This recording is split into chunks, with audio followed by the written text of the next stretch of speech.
O song celestial. Hello, Bhagavad Gita. Let me see what comes out of me when I read thee.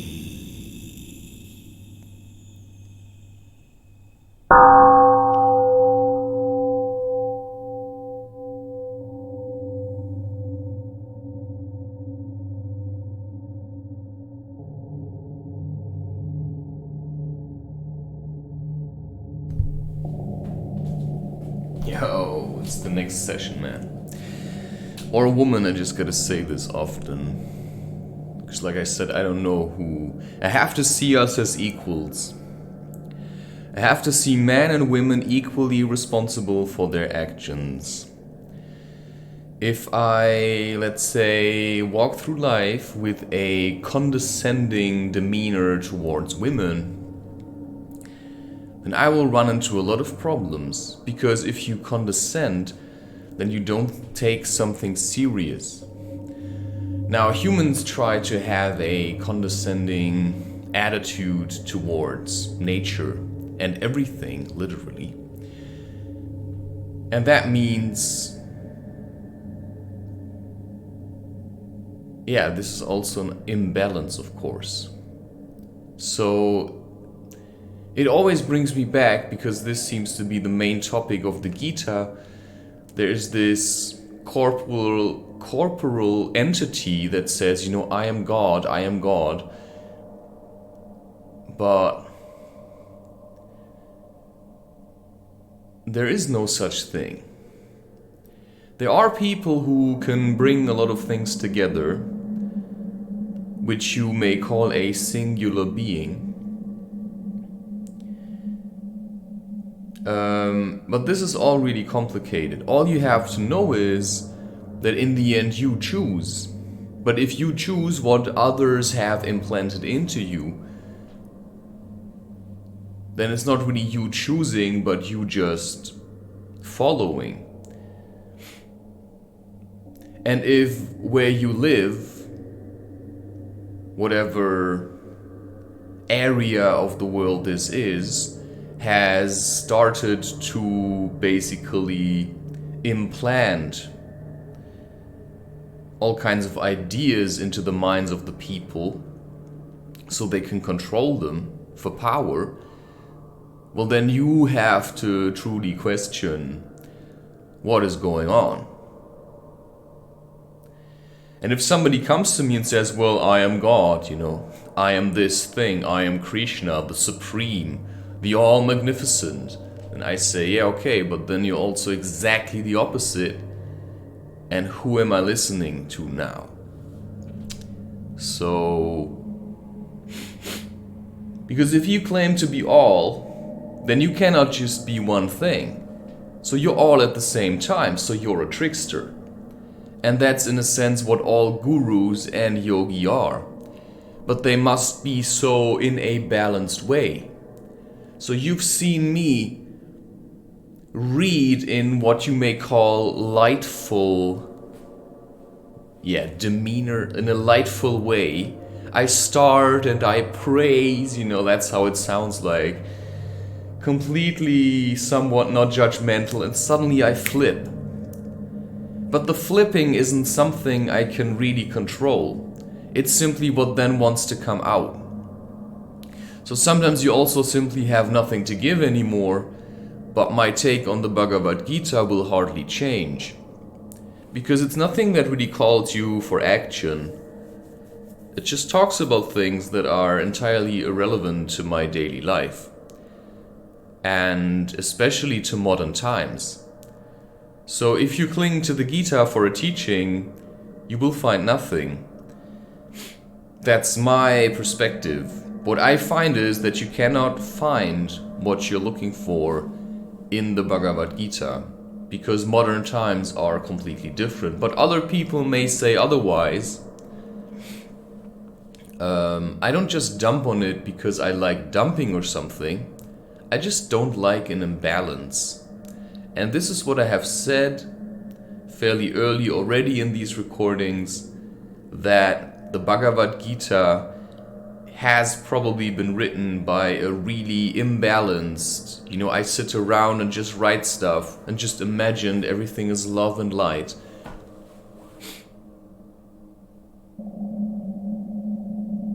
Kind of poet. So people say, yeah, you got to channel. I'm just channeling this, right? You can say that. I'm just channeling this. Okay, but what is this? Have you looked at it? What are you channeling?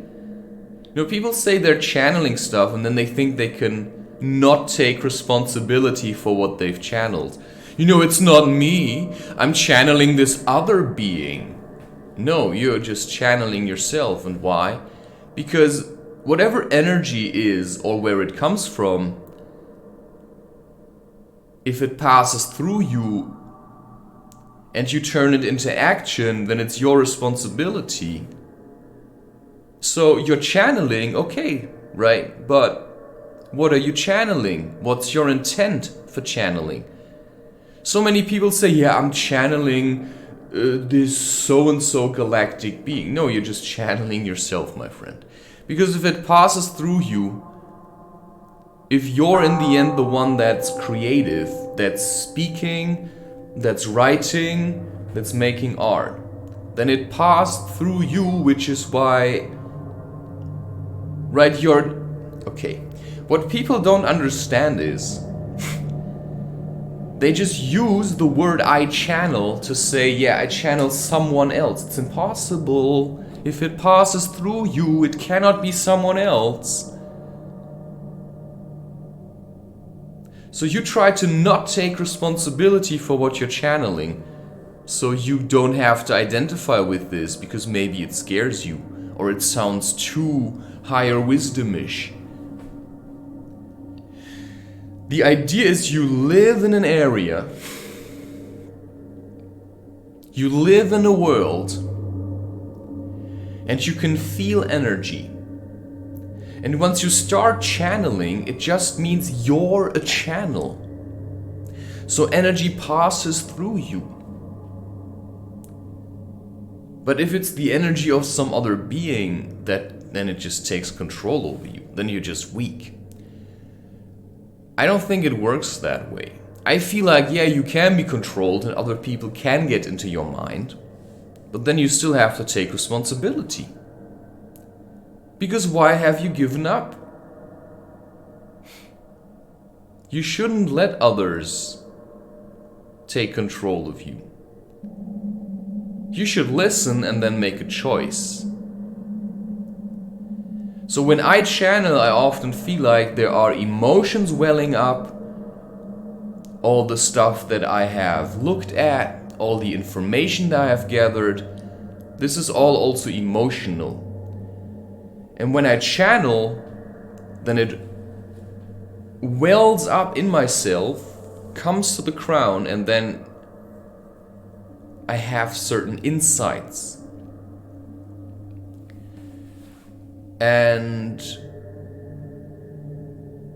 But that is all based also on me. It is depending on the way I live and what I have done in the past, but also where I want to go in the future. So channeling is also something I can certainly manipulate, which isn't a bad thing. We shouldn't see the word manipulation as only a bad thing. Because you can shape energy into what suits your needs. This suits my needs. Because I like men of action and women of action. People who do something. And it apparently is not being taught in the Bhagavad Gita. So the idea is, you have to choose in what you want your energy to flow. My energy flows into this, and I still have to work with the shame of posting on the internet while claiming to try to save nature. Well, I'm raising consciousness, and I'm still, using server space.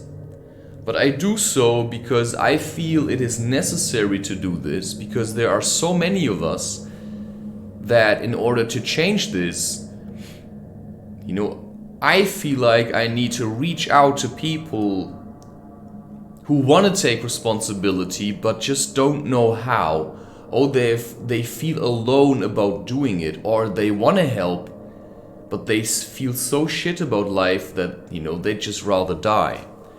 That's who I like to talk to. So I say, do your cleansing. You cannot help anyone if you're in a dump. And running away from your dump to fake help someone else in their dump, well, if you don't know how to help yourself, you cannot help anyone else. So the best way to help is just by being stable. But that's a scary place because it comes from taking responsibility. So now in this story, Arjuna, because that's all it is, it's just like a fancy story. Arjuna is unstable. He doesn't know what to do. So maybe yes, maybe it is his purpose to lead one army against the other. But then he simply also has to make a choice, right? I mean, what's the purpose? I cannot really say. I only know that I feel like doing this, and so I'm doing it. But sometimes I don't feel like doing it.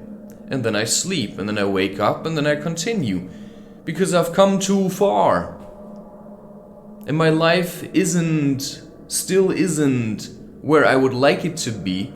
So as much as I would want to stop with this right now, I just cannot do it. And so in the position of Arjuna, if the peace of what you love is being threatened by an outside foe, then you have to take up arms. And if you are living in times where people come with swords to your doorstep to threaten this peace, well, then you have to take up swords or find some diplomatic solution, but it may be impossible if your, opponent is unwilling to lay down arms. And so you open the newspaper and that is still real in a way. So I can write books all the time, but I also have to be somewhat aware what is happening. Because to me then, the industry is kind of my opponent. And ignorance is kind of my opponent. And people who want war are kind of my opponents. So I simply try to show that there's no real benefit in doing any of these things because it's so unnecessary. We don't need to fight each other in such ways. We could live in harmony. And that's simply the truth. We could live in harmony. But for that, we have to let go of what happened before. If you cannot do this, then you will always cling to something happened in my life, and that's why I'm going to, right? I was being manipulated, and so I will manipulate. I was being put to shame and now I will put to shame. That's why some people start training. They laughed at me in school. Yeah, now I'm really sexy because I did my workouts and now I can laugh back at anyone else. Yeah, okay. Makes you really laughable, really. Ha ha ha. Yeah. No. So if you want to be respected, then you simply gotta work hard and not loom it over everyone or anyone at all. So you should not want to understand yourself to push others around.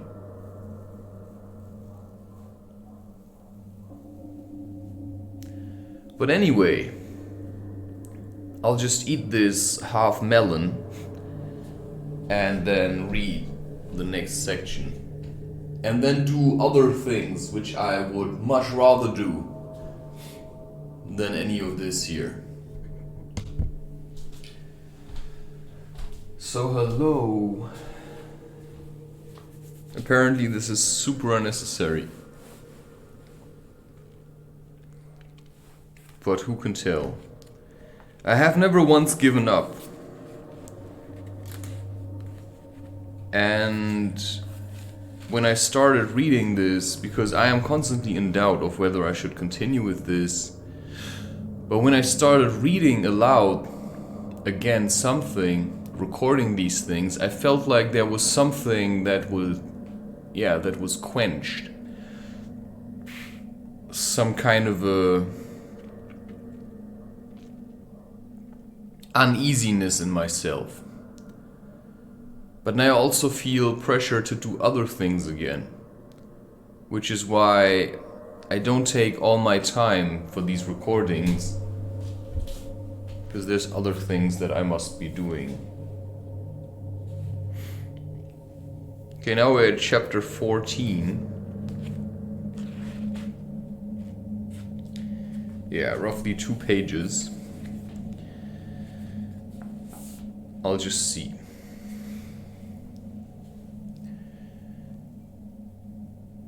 So sometimes you have to make a sacrifice for what you believe to be like a necessary thing to do.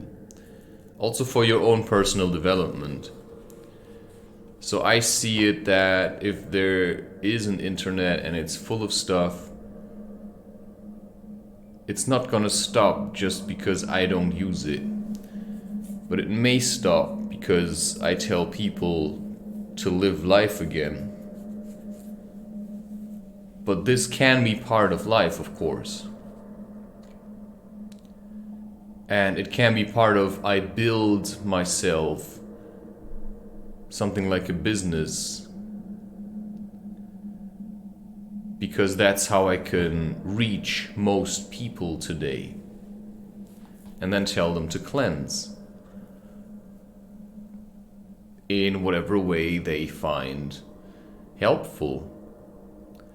To me it was elemental sulfur and doing all this art, transforming how I felt into something creative.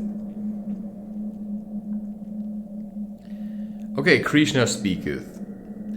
Yet farther will I open unto thee this wisdom of all wisdoms. It's always this wisdom of all wisdoms, right? Or maybe it doesn't mean... Yeah.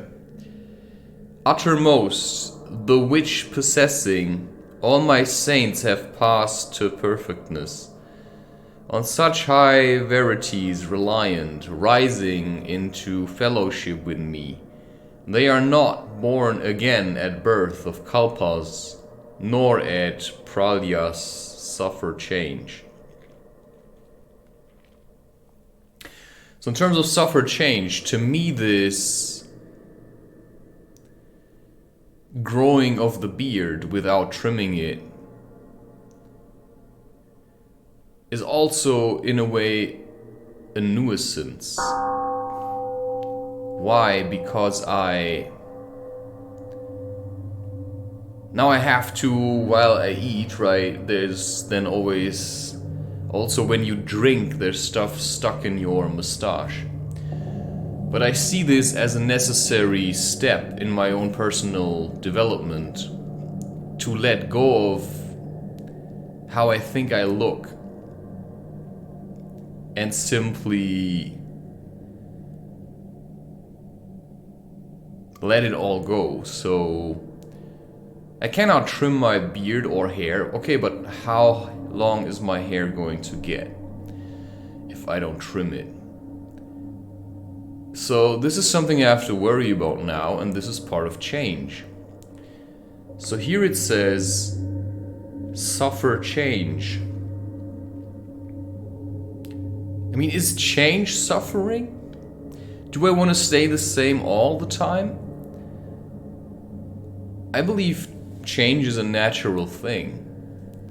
And if I completely stop changing, then I would be stuck. But how long do I want to be stuck for? I mean, being what you believe to be perfect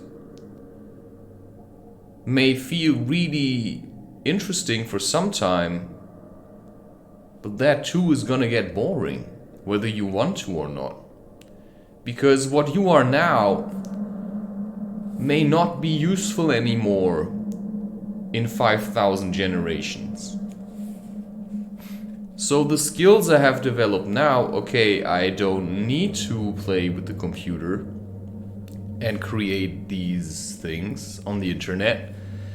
I can do other things. But that means I have to also adapt.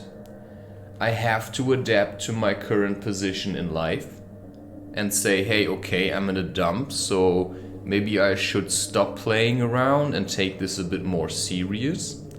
Yeah, and then a lot of things fall away. And that is a happy and a sad process. Happy because you can move on to something else and basically someone else. And sad because, you know, you kind of like doing this. But it's not that you like doing this. It's more that you simply like doing something, and that is what you did. So now you gotta just change what you did, and which turned out to be a bit toxic after some time, into something that works a bit better. I'm still working with diet and why I always feel like I need food and I need to eat. I believe it's because I think it is necessary to work at a fast pace to eat. Because when I fast, I don't want to work, I just want to sit and meditate. And I'm not sure I can allow myself this just yet. Because a part of me doesn't feel like I've been recognized already. I believe when that happens, then I can be more relaxed. And maybe I have already been recognized, who's to say? On my last hike, people clearly treated me. It was a completely different experience than all the hikes before. And I don't know how am I supposed to judge this? It was more positive. Also, how people reacted to me was more positive. Very strange, to be honest. So that comes also with a lot of acceptance. So suffer change. Change can be something really nice and revealing. So whoever wrote this clearly had he was a weakling. I can tell you this. Otherwise he wouldn't say that. He would embrace change. Because change means, hey, I'm gonna be a father soon. Change means, wow, next year it's gonna be summer again. That's what change means.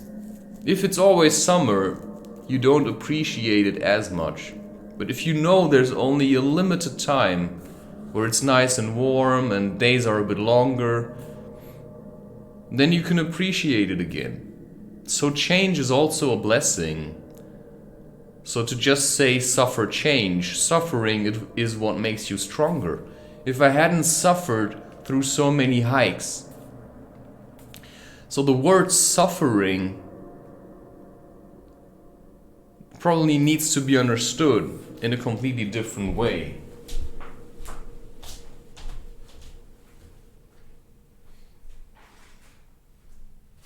Which brings us back to language again. So yeah, I'm grateful I can eat, which is why I work so hard, so I will be able to eat for a very long time. So I have so many foods that I'd like to cook. But yeah, for this month I ran out of money. I have 10 euros left. It's a scary place because it's only the 4th or 5th. I think the 5th of May 2025.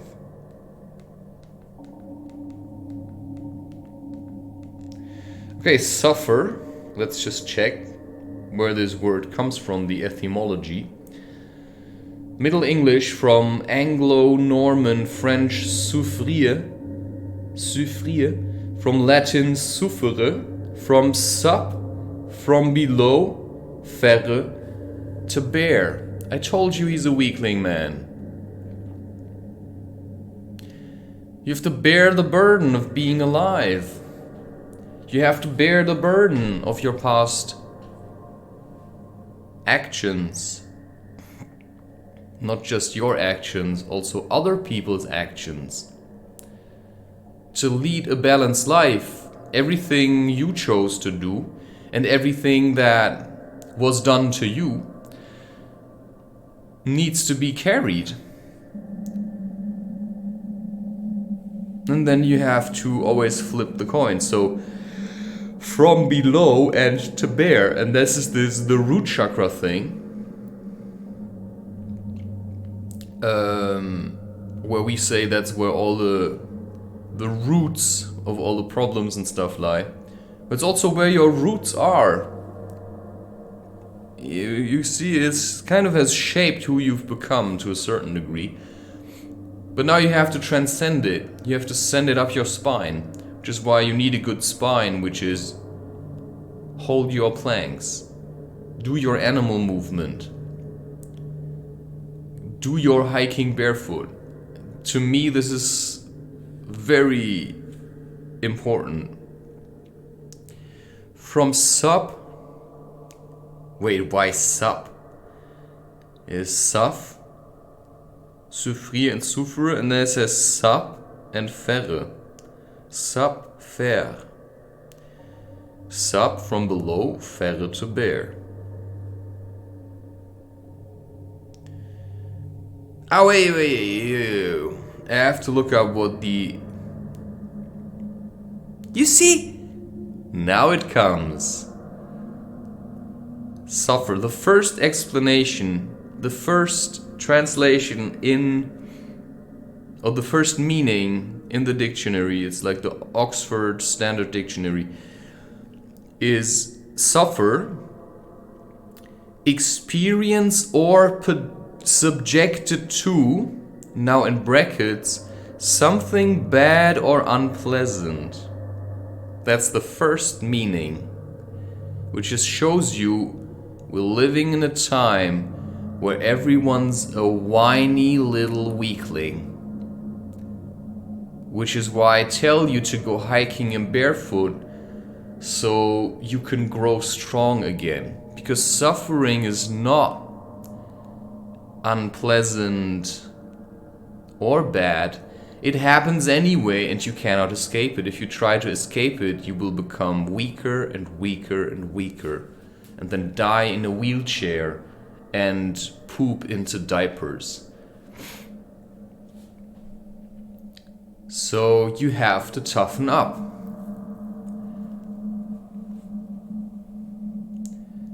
And then suffering is not, oh my god, I have to do this. It's more like, yeah, I can do it, man. You know, I've built myself up. I'm strong again. So energy is flowing, so what's suffering? It's something that comes from below. And I have to bear it. Yeah, okay, but... You know, it comes from below and it flows up through all the chakras and is being transcended. And suddenly you're in the moment. Because all these things that were keeping you down there have now been transformed into art, and you've really looked at it, and now you understand that you were raised to be this way. Plus, you simply observed, and everyone was this way, so you tried to imitate it, and then you said, yeah, but that's not really me. That's not really balanced. That's not really in the middle. Okay, and now some examples. Suffer from, be affected by or subject to. an illness or ailment. You see, it's always negative. A lot of the stuff that you find in the dictionary today, and that is the German and the English one, but I mostly check in the English one, it's always negative. The first meaning is the most current meaning. The way language is today is simply negative. You look at animosity, what does the word say? Aggressive and hostile behavior. And then you go this through, you look at animosity, what's the word root? What's the etymology and what does it say in the end? It comes from animus, spirited. So, spirited just means I've got juice. I'm connected. I'm a spirit. And today, people say when you've got spirit, they say, oh wow, he's really aggressive. That's projection. You're aggressive. People are aggressive, but under the surface. They think aggressive thoughts. But they try to act super nice on the outside, like, oh yeah, I'm super nice. Yeah, and on the inside, they're just constantly trying to hurt you or something. So, and the same went for atrocious. Atrocious means something, unpleasant and disgusting. But if you go through the root, through the things, then it leads from atrocious, which means atrocite,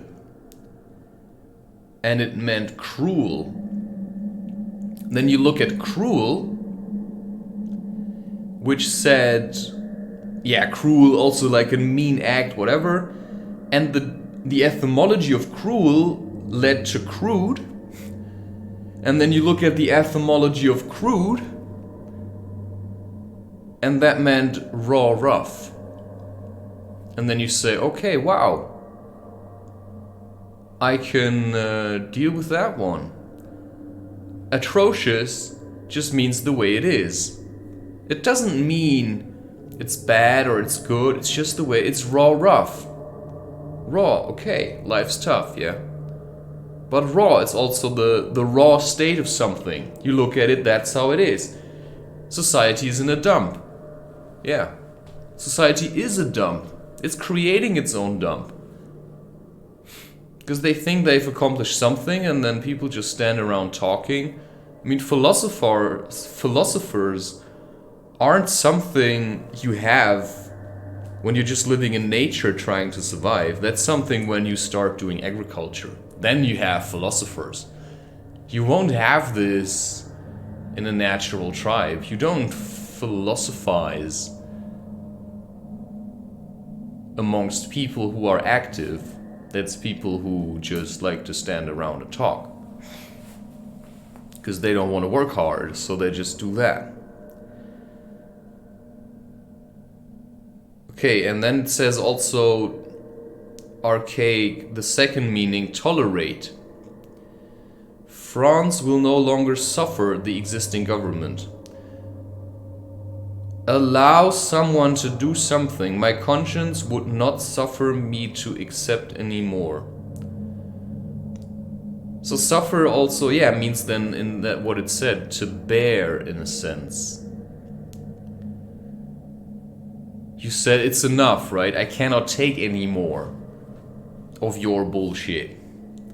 People come and they want to give me some, this is how I find meaning in these things. But the thing itself doesn't have that much.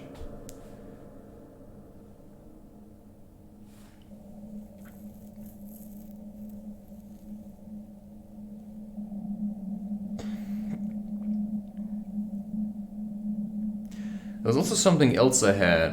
It was something with... I'm not sure which word it was. But it had the sun in it. And sun meant Now I don't know what this word was. Because I've been talking about the sun, and I looked up this word. Sun meant something together. You see what I said in the last... It came afterwards. Now it sounds like a bit made up, but that's how it happened. I talked about it in the last episode here. I read a bit in the book, I looked up a word, but I don't know which one, and it had sun in it. The word sun, like that was part of the etymology. It said sun, and that means together. Oh, synchronicity. Synchronous.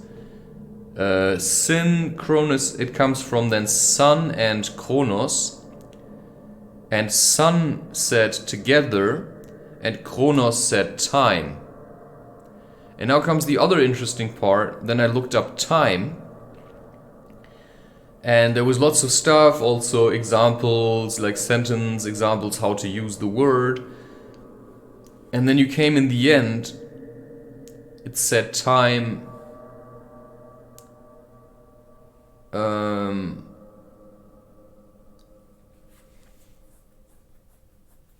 What did it say? It's like doing something.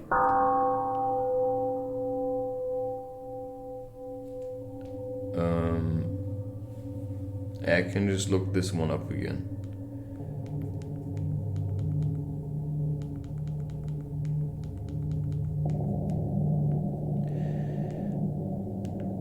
Because I find this important, because it brought me back to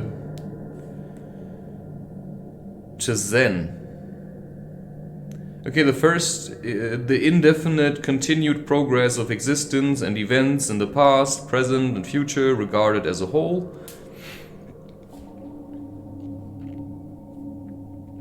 Okay, that's actually a fairly accurate description. But today people just see time as numbers and seconds and stuff. But if you look at towards the end, it says, okay, the earliest of the current verb senses dating from late Middle English is do something at a particular moment. So it had a completely different meaning. So in the past, people said they just started doing something in, when they felt like it. It said, now it's time to do this. Why? Because the feeling says so. So you look at then time, and then now let's say the raspberries are ripe. So you can harvest them. Now it's time to harvest the raspberries. But harvesting the raspberries is not every year at the same time. So you cannot set a date and an hour to harvest raspberries. You also have to see how. So before, people woke up and they felt like it's time to work, it's time to do this. But today you have to set yourself an alarm, because otherwise you wouldn't wake up. So if you're living in Zen, then you simply have to wake up and do what you feel like doing. And then it's time to do this, but you cannot set yourself a time to do this. Okay, I say I'm gonna hike tomorrow at 6. Okay, then I'm gonna do this, and then I can look at the time, because everybody else is looking at the time. So if I wanna go hiking and others, say, hey, you can join me on a hike, then I also have to, because this is then today's idea of synchronicity. So watches and clocks allow us to be somewhere at the same time, because maybe that's just part of today's world, right? People are all looking at the time, and then it says, okay, it's this time now. and then we go and meet. Plus, everybody's kind of short on time. So I don't have time to stand around and just do idle chit-chat because I have so many other things I need to be doing. So talking about the weather is nonsense because the weather is subject to change. And that makes it interesting because I don't know, right? If I would always check what weather it could be, I can never be surprised. And that's what I want. I like life to be a surprise.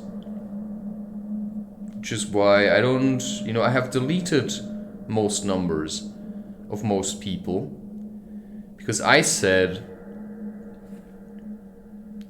I rather because people are really, apparently Freud wrote something about synchronicity, and there's some people that just read this stuff about synchronicity. Well, you don't really have to read it. I mean, you can understand synchronicity and then you're trying to control things, but it's just about, there are things happening while you're changing, other people are changing as well. That's synchronicity. If you have a deep connection to someone, then you can count on it that your changes will be simultaneous. But often we just spend time alone, we do our change and our suffering, and then we go back to the people and we think they stood still because we couldn't see them. But we change alongside everyone else. If you change, then others will change. And that's then also morphogenetic field. The more you choose to move on into the light, the more others will do so. It's just a process. Everything you learn, others learn. So if you spend a lot of time alone and figure yourself out, it's already contributing to the change. Especially then you leave the house, you're completely different presence. You're not who you were anymore. And that's also what you have to give room for. Hey, I see you're still clinging to a lot of things, but I've moved on.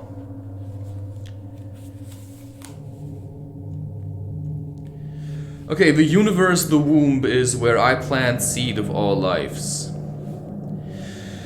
Thence, Prince of India, comes birth to all beings. Whoso Kunti's son mothers each mortal form, Brahma conceives, and I am he that fathers, sending seed. Mothers each mortal form, Brahma conceives, and I am he that fathers, sending seed.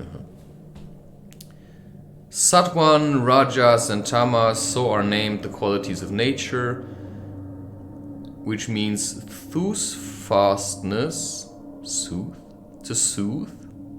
What is that for a word? Passion and ignorance.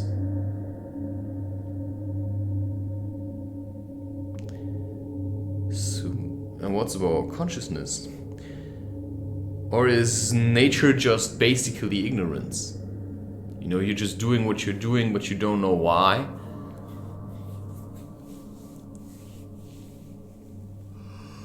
Well, in a sense, in some ways, I choose ignorance. But in others, I choose consciousness. These three bind down the changeless spirit in the changeful flesh. Why? The changeless spirit? The spirit that doesn't change? In the flesh that changes. Sorry, but soothfastness? What does this mean? So to me, working with the Bhagavad Gita is not just reading stuff. Schon wieder. Sometimes the dictionary doesn't load. And I just don't know why. And it makes me anxious.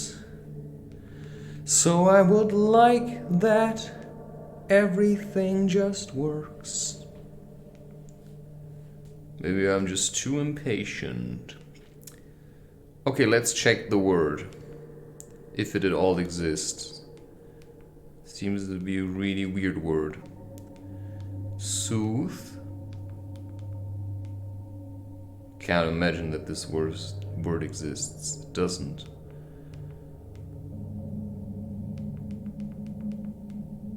It doesn't exist.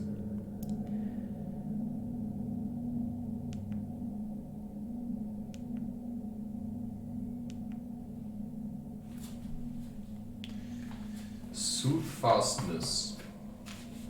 Steadfast. Soothfast. This makes no sense at all. Steadfast means steady. Fast. Fasting means also not to eat. But also means, you see how weird this is? You can say, I'm going on a fast. You don't eat. And fast today means going with increased speed.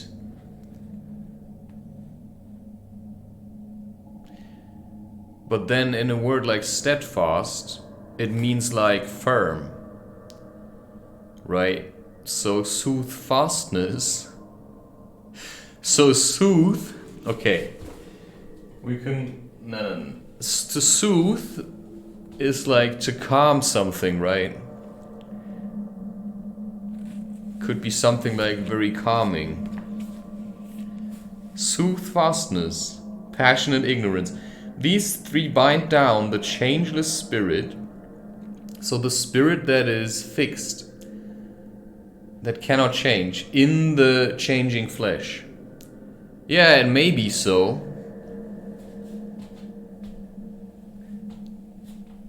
But I'm not sure that it is.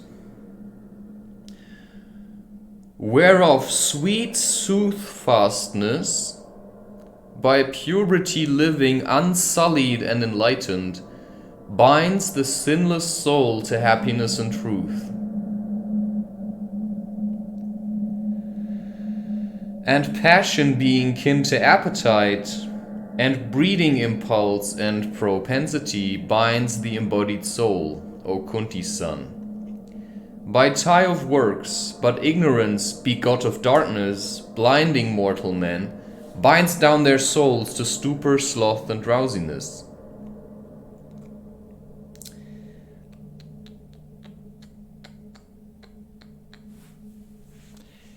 Yeah, okay, but let's say I'm super conscious all the time, and I just hold up meditation all the time. Then it's also nice to just for some time be a bit ignorant of everything that's going on. So I don't see it as just bad. I just see that I cannot shine my light on everything all the time. Because you'll always be ignorant of some things. Just looking at how big the world is.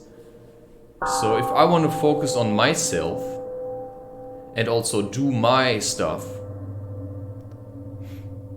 such as working on a proper hiking staff, I also have to be a bit ignorant about everything else that is going on.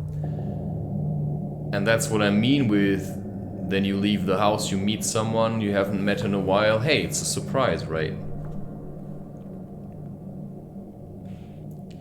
That's just what I see.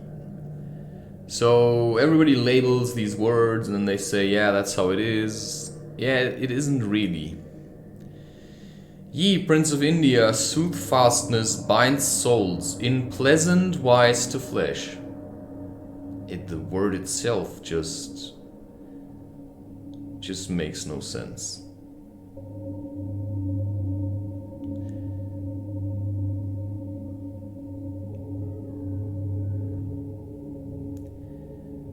So somebody translated this and then just gave a word.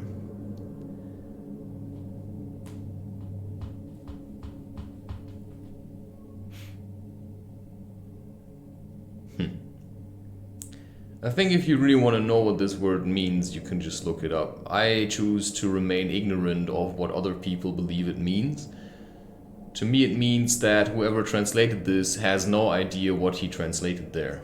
So he just made something up that has no meaning whatsoever. Binds souls in pleasant wise to flesh, and passion binds by toilsome strain. What? Passion. If I'm passionate about something, can I then call it toilsome strain? If I am passionate about hiking, okay, you can say it's a toilsome strain. But is this bad? Brings us back to the word of suffering, of course. If I like crochet and I simply love crocheting and I crochet and I have a passion for crochet or cooking, do I then see cooking when I am an accomplished cook as toilsome strain? Or do I see all the cooking I did and all the suffering I did unto the point where I feel like I am an accomplished chef or cook? Do I then see that as toilsome strain, or simply seeing it as a necessity to become what I wanted to be, or what I felt like resonated the most with me? So, the more you push through the things that seem hard, the easier they become. So in the beginning, doing a 30-kilometer or 40-kilometer hike every week seemed impossible. Until you've done it often enough, and suddenly it becomes more and more enjoyable. Where you first dreaded the idea of rain, suddenly you're embracing it. You say, nice, because less people are hiking when it's raining, so I have more quiet time.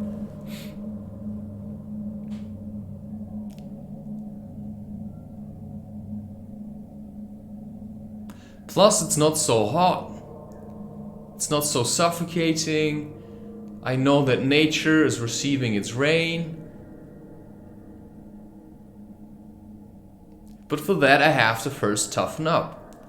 So passion, toilsome strain, it's just the way we read it today. I just see these things as investments.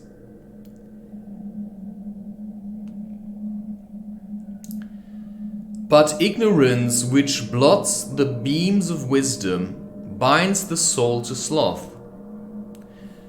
Yeah, I don't necessarily see it that way. It's just if it's only this, if it's only ignorance, if you're trying to ignore everything, including yourself, yeah, okay then. But not necessarily, because you can be ignorant and still work out like a maniac. And be ignorant of the fact that you're overworking yourself. And then it's not sloth, then it's more like the opposite of sloth, which is still an imbalance, because you also need to rest. You see what I'm saying? I see what I'm saying.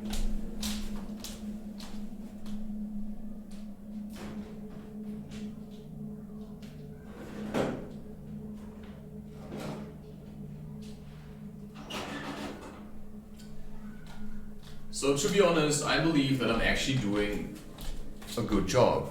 So I slept on the carpet again in the kitchen, just with a thin blanket covering myself.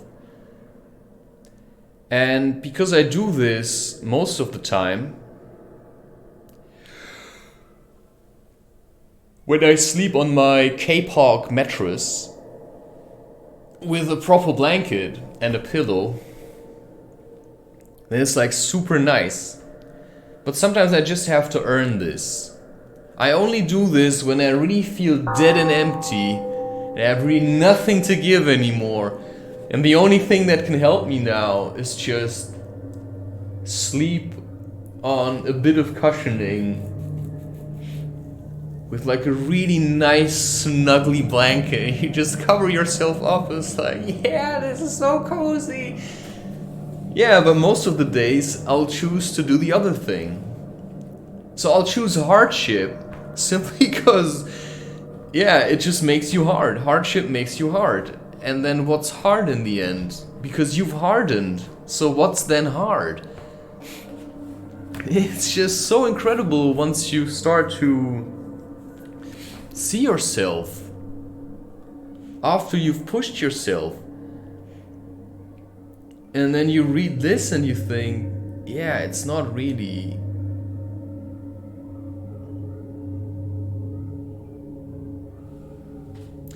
Passion and ignorance, once overcome. Now I'm supposed to overcome passion? Why am I supposed to live, if I ain't got passion? You should be passionate about something. I don't want to overcome passion. I also don't want to overcome ignorance. I like not knowing sometimes. It really makes life interesting. Leave susfathness, which is a word that has no meaning, o bharata. Where this with ignorance are absent, passion rules. And ignorance in heart, not good nor quick. So again, I don't know how this would be in the original language, because words obviously have a different meaning in Sanskrit, but it still depends on whoever translates this. So when you're translating something, it's just an expression of yourself, which is why only active people could listen to what I'm saying and say, hey, I kind of get what he's saying. But somebody who doesn't want to get it, who just wants to sit around and be lazy, he wouldn't get this.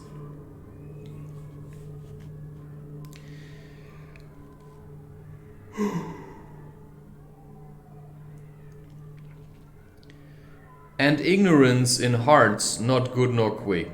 When at all gateways of the body shines the lamp of knowledge,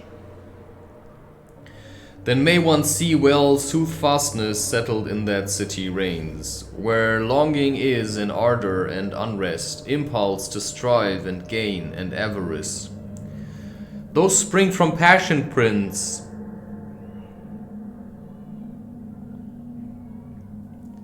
Yeah, passion is not only to gain, is it? It's just to me, simply I have a passion.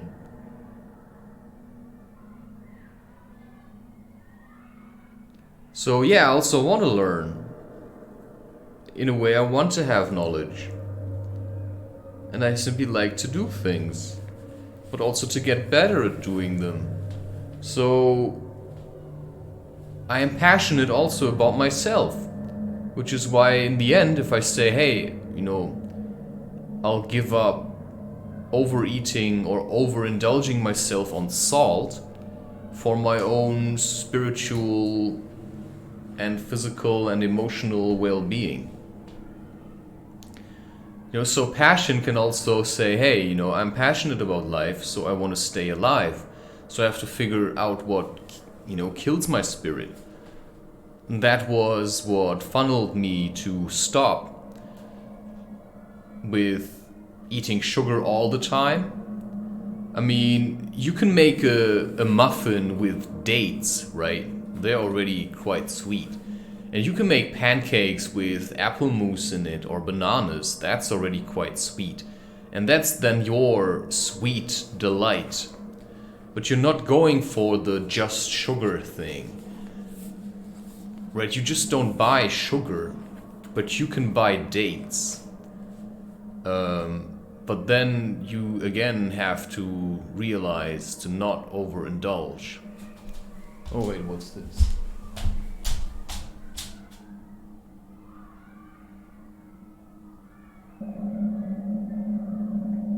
Wow!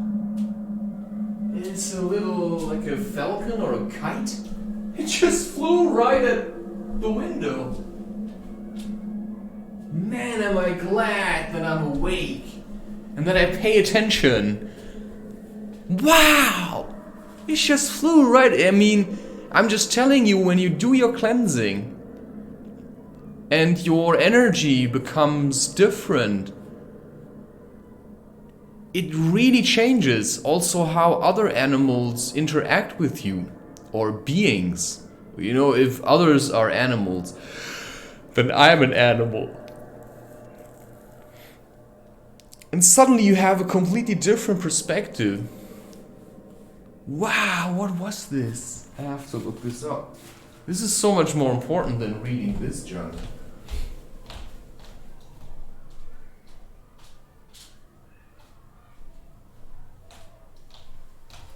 You said he cannot be serious. He has to worship this book. Everybody worships it. Why isn't he worshipping it?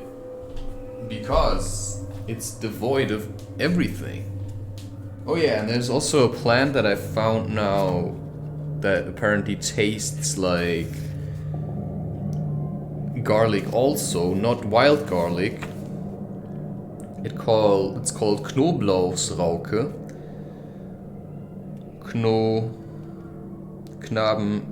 Knoblauchsrauke, gewöhnliche, 70.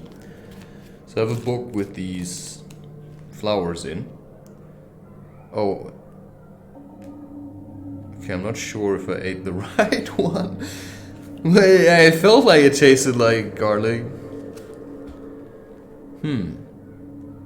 Okay, so the leaves, do they need to be like this? What's a second? Die einjährige Pflanze erreicht bis zu 1 Meter Wuchshöhe. Der aufrechte Stängel ist gewöhnlich unterzweigt, während die grundständigen Blätter langgestielt und nierenförmig sind.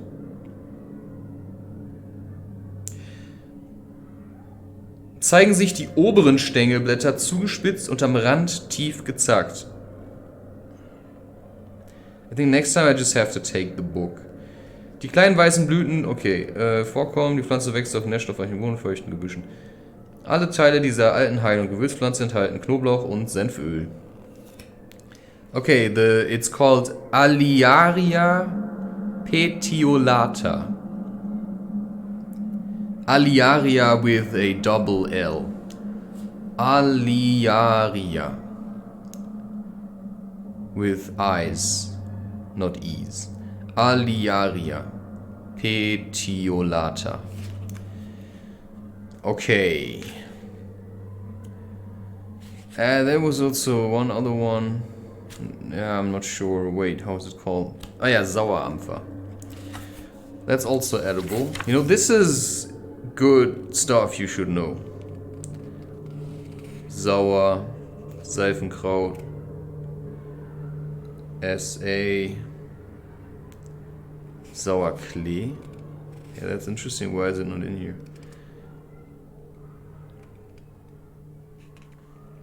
76. Sometimes things have different names, of course.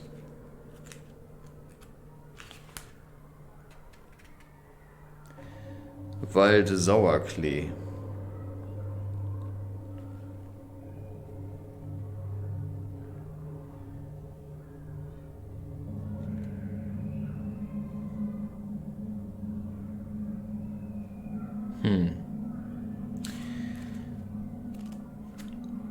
That's not the one I meant.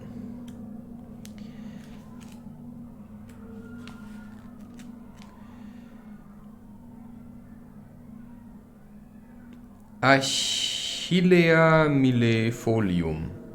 That's also one that is good.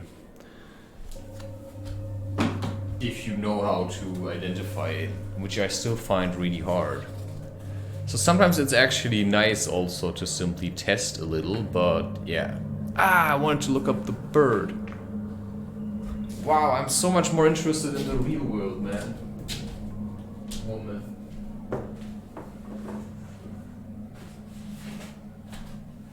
So also if you start to see more animals in nature, then this means you have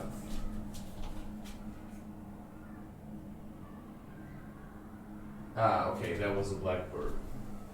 Okay, it seemed like some kind of a kite. Now to find this in a book and name it is of course going to be really hard. Especially to give it an English name. It's a German book.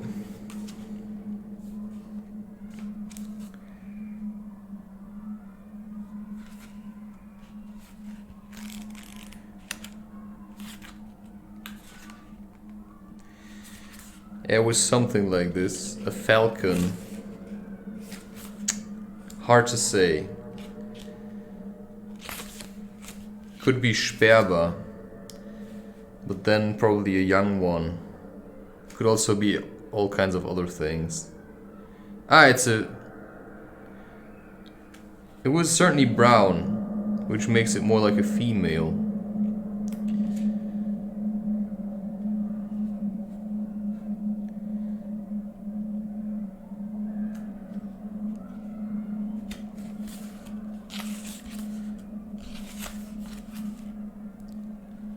And it was just an instance.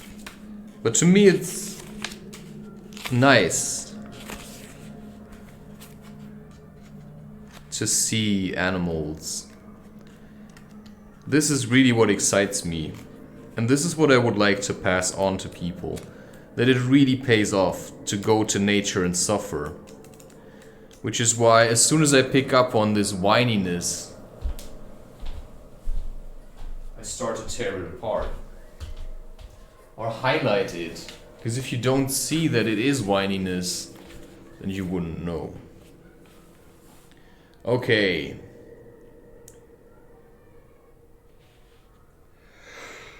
Yeah, okay, so he says that longing, spring from passion. Where darkness and dullness, sloth and stupor are, 'tis ignorance has caused them, Kuru chief. Okay. Certainly, in a way.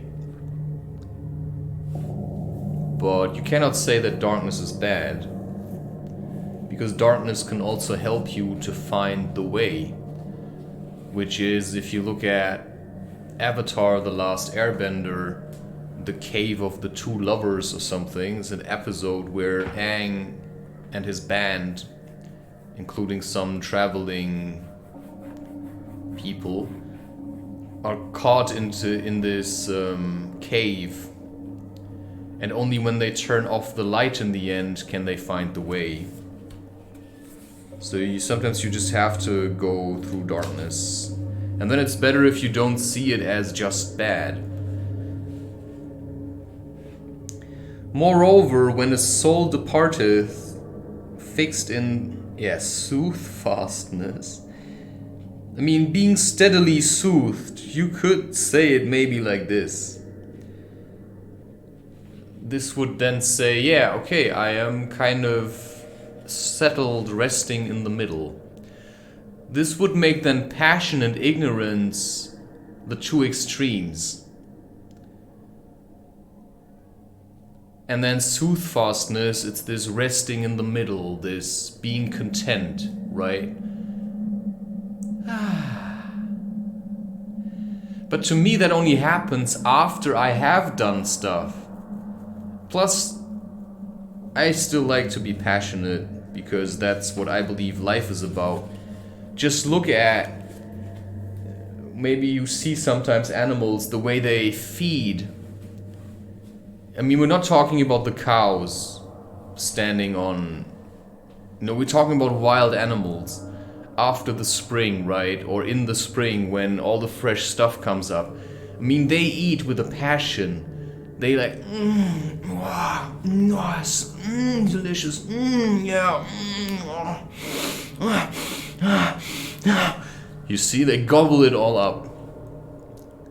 Yeah, if you get to that point where you go into nature and you start. So I eat a lot of the fresh tips of spruce trees. It's really, it's a bit sour. And I eat dandelion flowers while I'm on hikes. I also eat leaves of birch trees and beech trees, and I collect acorns. Not every time. Because sometimes you don't have all the time to sit around collect stuff. You just want to get the hike through.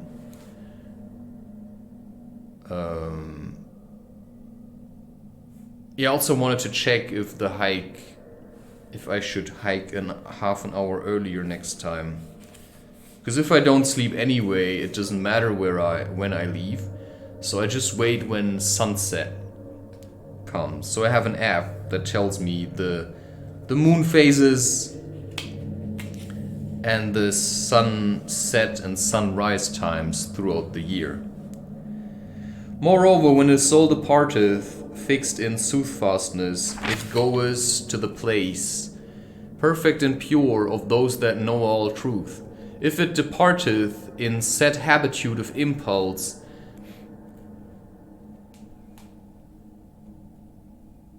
habitude, so you're used to it.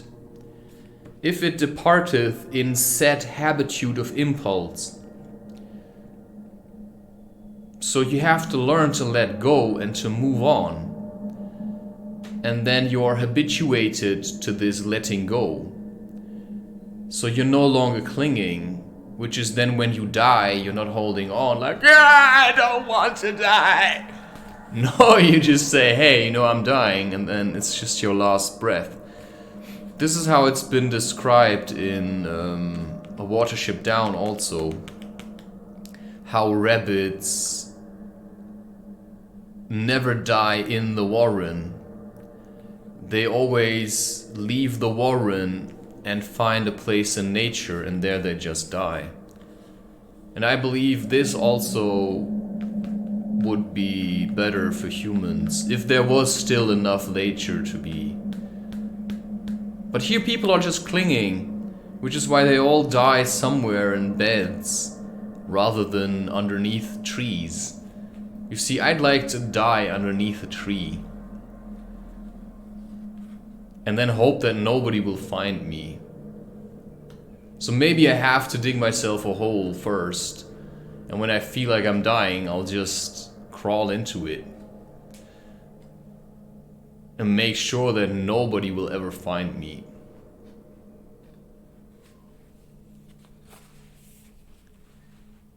That's just what I find. Okay, if it departeth in set habitude of impulse, it shall pass into the world of spirits, tied to works. Yeah, tied to works. You got to work. And if it dies in hardened ignorance, that blinded soul is born anew in some unlighted womb. Yeah, okay. But if it is so, then you can try again, whatever. But I'm not sure if it really is so. It just seems to be a lot of speculation to me. The fruit of soothfastness is true and sweet. Okay, if that means being in the middle, then I can't agree. Because you're no longer polarized in yourself. You're no longer torn apart by good and bad. You just are in a state of acceptance. That's how it is. So you bring it all together. Ye, for light brings light. No, wait. The fruit of soothfastness is true and sweet. The fruit of lusts is pain and toil. The fruit of ignorance is deeper darkness. Okay, the fruit of lusts. But you cannot say that sex is having lust. Because if you're both in this state of soothfastness, and from that place you make love, which you then could say have sex, which isn't the same thing. Making love and having sex are two different things. It says, the fruit of lusts is pain and toil. But giving birth doesn't have to be painful.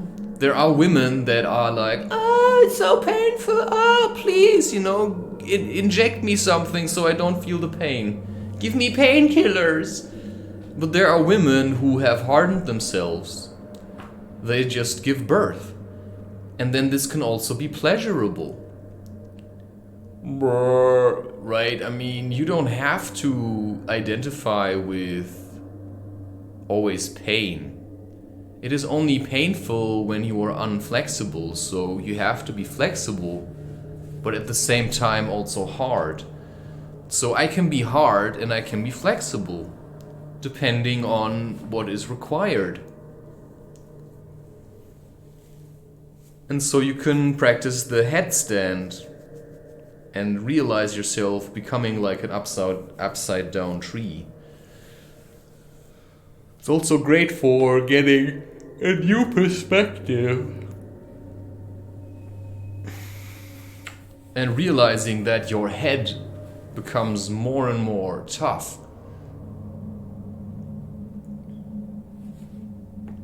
Your neck, and you don't break so easily anymore. Okay. So let's say the fruit of lust is pain and toil. The fruit of ignorance is deeper darkness. So if I was ignorant that, let's say, sleeping with this woman would get her pregnant, then how you can say that the fruit of ignorance... So I can impregnate a woman, let's say,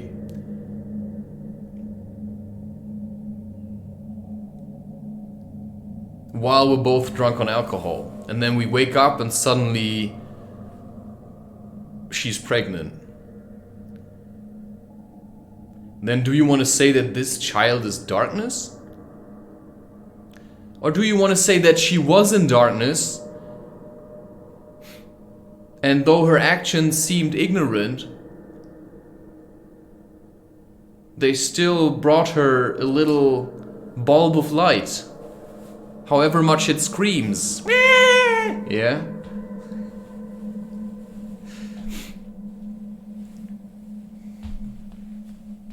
So I don't see it as exactly what he's saying here. The fruit of ignorance is deeper darkness. No, not necessarily.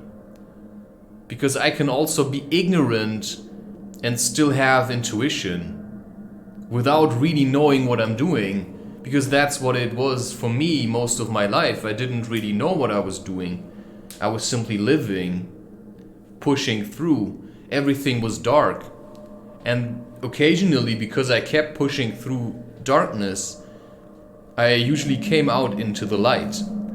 And this is, of course, what inspired the title Portals Through Life. Stories from the underworld, which I'm still working on inside my mind.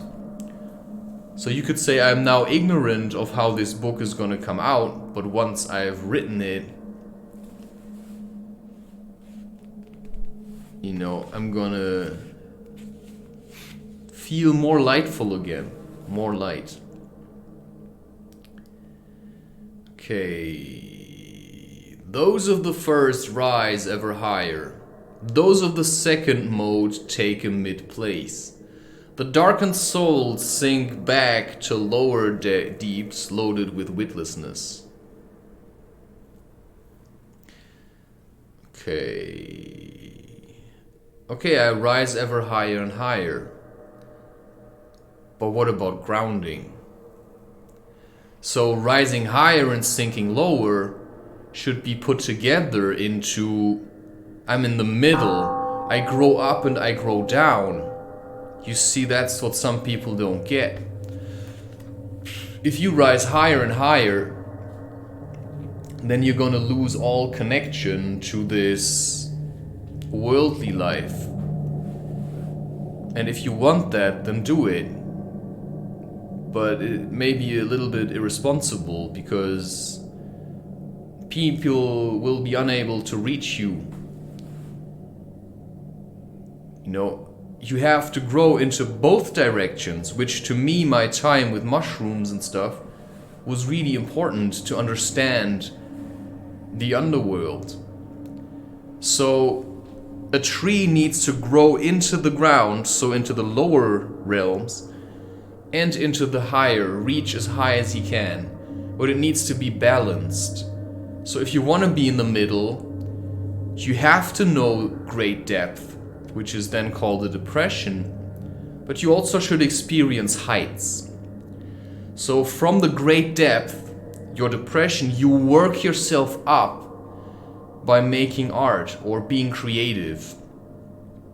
Art in any kind of a facet, It doesn't necessarily have to be just making art. It just means be creative, work with wood, do whatever you feel like. Just do not turn into mass production.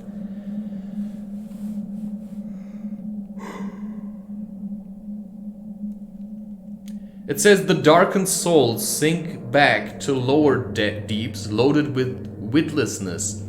I think to survive the lower depth, the lower deeps, you have to have a lot of wit. Anyone who traveled also with mushrooms or has had a depression will know eventually that it takes a lot of wit to survive this. You need to be quite smart. You need to be highly adaptable. So he really doesn't get it. He thinks low is bad, so he's just trying to stay high.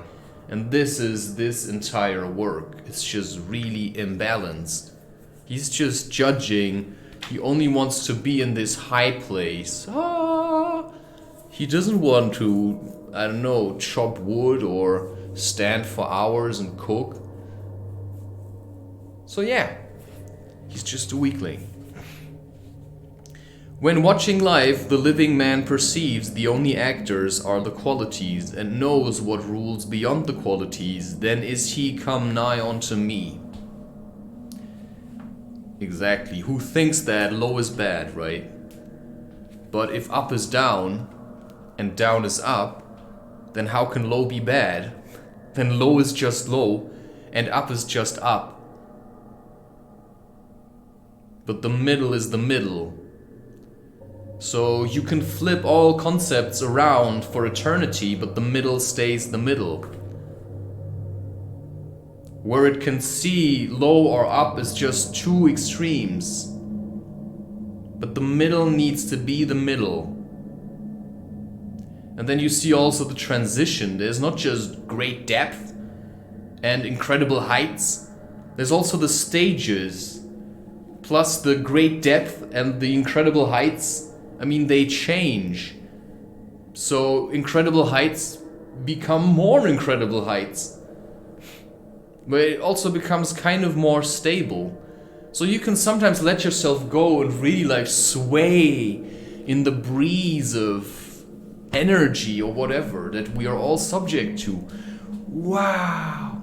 So when they were announcing these...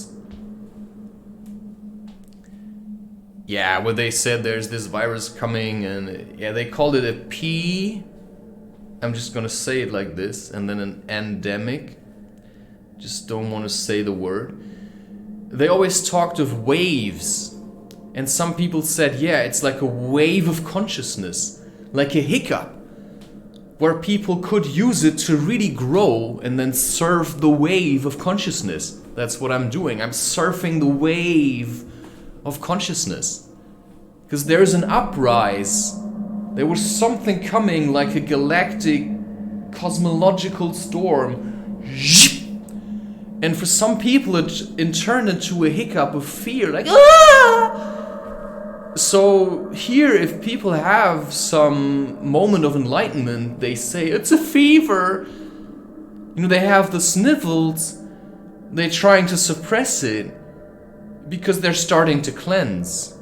And I say, hey, I'm cleansing, I'm gonna assist myself to get this energy out of my system. So often when I feel like there was something in me, some energy was working, I often have this when I feel a depression, right? It's just some low point, something heavy in me. And then I look for it, and then I sit, and then suddenly I adjust myself a little, and suddenly, achoo! Yeah, I sneeze, and then it's gone. But most people, they don't want to let it go. They want to sit around and they want to hate situations or whatever.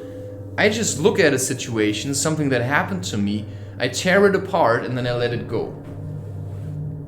And the tearing it apart is simply, you write something on a piece of paper and instead of sticking it to your wall, you just tear it to shreds. So I don't make many notes. I keep most of it in my mind. But I do have also plans. So there are things I do write down. But once it is done, I can get rid of it.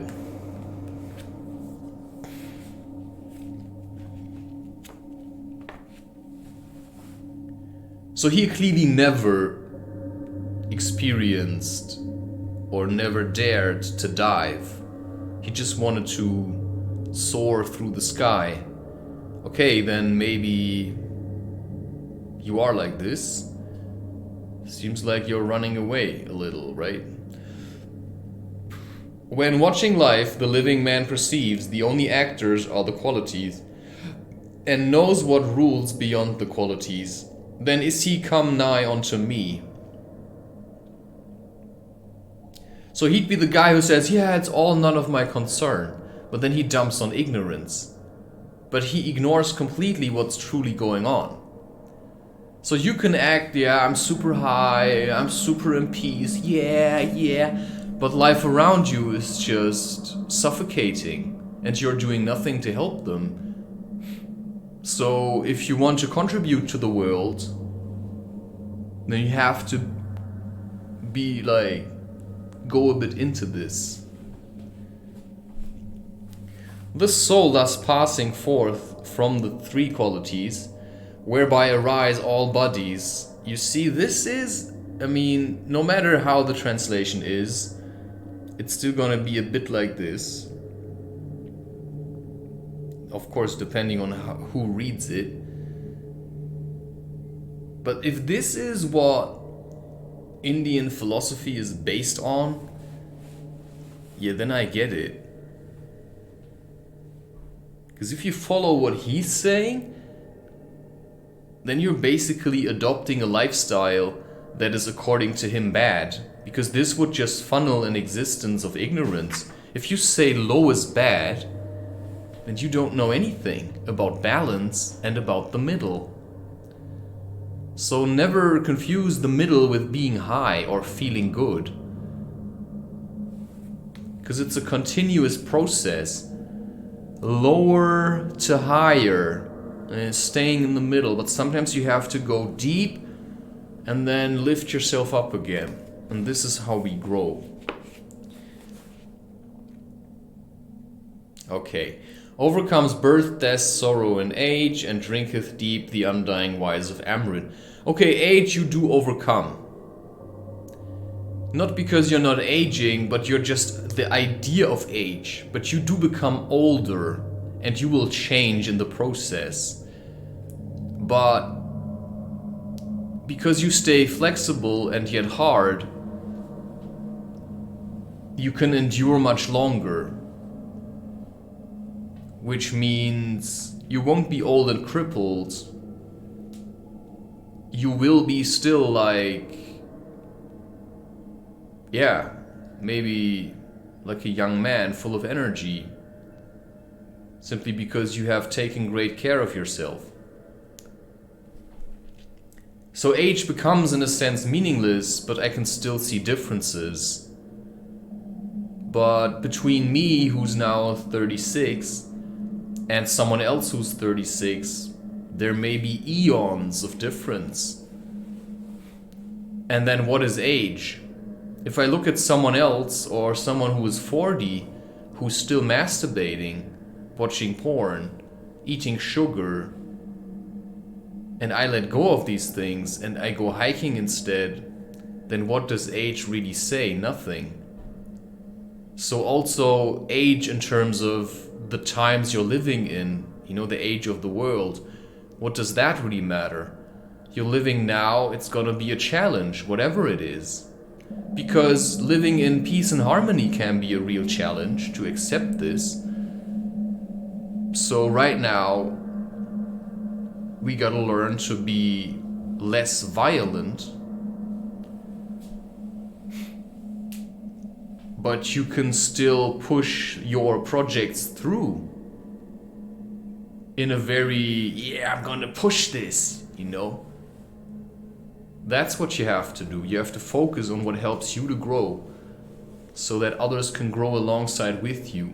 Because we're lacking true men and true women, which is why we need people who also look at the darkness and then start growing as much as they dare or can. Arjuna speaketh, O my lord, which be the signs to know him that hath gone past the three modes? How liveth he? Now he's just going to tell him, well, just look at me, you know. How liveth he? What way leadeth him safe beyond the threefold modes? Krishna speaketh, he who with equanimity. So if you look at the church and they say, in the name of the Father, the Son, and the Holy Spirit. Okay, but what about the mother and the daughter? You see, it's imbalanced. It's just like, what? In the name of the Father, the Son, and the Holy Spirit. Yeah, and the mother and the daughter. So even the Holy Spirit in their idea is a man. Then you have to say, and nature, perhaps. That then is one. But to run around demonizing women, what good is gonna do us this? I like it that women know how to enchant men. I just don't want to be enchanted by all women. I just want to be enchanted by exactly one woman. And that's then the love of my life. So charm, right? Oh, you're charming. Yeah, but I don't want to be charming to everyone. Because it also has to be deserved. Okay, Krishna speaks, he who with equanimity surveys luster of goodness. Surveys luster of goodness. Strife of passion, sloth of ignorance. Not angry if they are. Not wishful when they are not. Yeah, okay, well that's a bit of a problem. You can, let's say, observe something, see ignorance or sloth of ignorance, and then just not get angry of it, but the further you look at it, you may realize, oh wow, I'm not actually sure if it's sloth of ignorance. It actually seems like a conscious choice. And that's often really incredible, that you see behavior that may seem ignorant, but I have often realized that it's a choice. Some people make this choice to simply ignore. Actually, most people.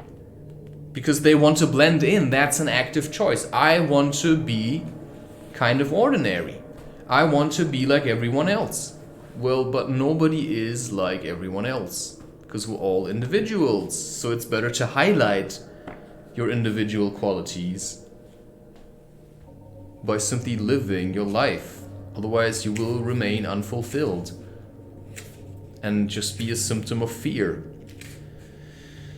You see what I'm saying? If you keep looking at what you label as sloth of ignorance, you sometimes realize that it's also quite lovable. It's just your label. Wow, he must be really ignorant. Yeah, maybe he's just struggling.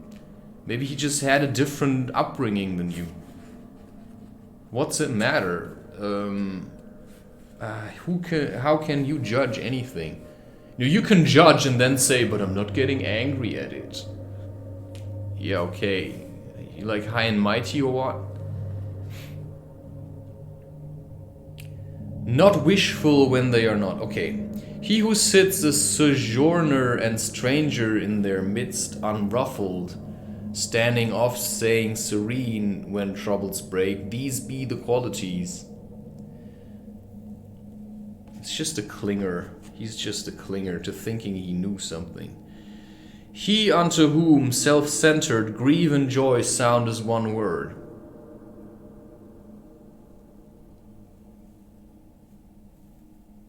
Yeah, so you can say grief is just a form of energy. To whose deep-seeing eyes the clod, the marble, and the gold are one. Whose equal heart holds the same gentleness for lovely and unlovely things, firm set, well pleased in praise and dispraise. Yeah, it's, somebody flips you the middle finger and you say, hey, I love you too. Satisfied with honor or dishonor, unto friends and unto foes alike in tolerance, detached from undertakings, he is named surmounter of the qualities. So, in order to be detached from undertakings, you're kind of ignorant, right? So he's just fooling himself. Detached. So you can simply do what you're doing and feel like you know, or you just do it. Yeah, okay, it's just getting a bit too far. Because it's too complicated to express anything. At the end of the day, I ask you, okay, what have you done with your life? Have you lived, or have you sat around wondering what other people would like you to do? And such, with single fervent faith, adoring me, passing beyond the qualities, conforms to Brahma and attains me. For I am that whereof Brahma is the likeness. Oh wow. It's not he being the likeness of Brahma, no. Brahma is the likeness of me. Wow. Mine the Amrit is, and immortality is mine, and mine perfect felicity. Okay, here ends chapter 14 of the Bhagavad Gita, entitled Guna... Yeah, okay, I don't care. The Book of Religion by Separation from the Qualities. Okay. 12 more pages. It's going to be my final show here, I think. Thank God.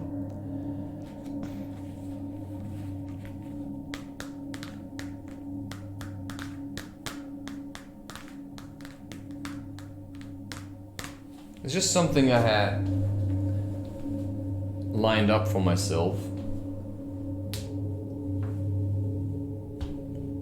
Some people just need a boulder to crash their own ego against, so they can pick up the pieces that can help them to grow, and then feed those instead of trying all at once.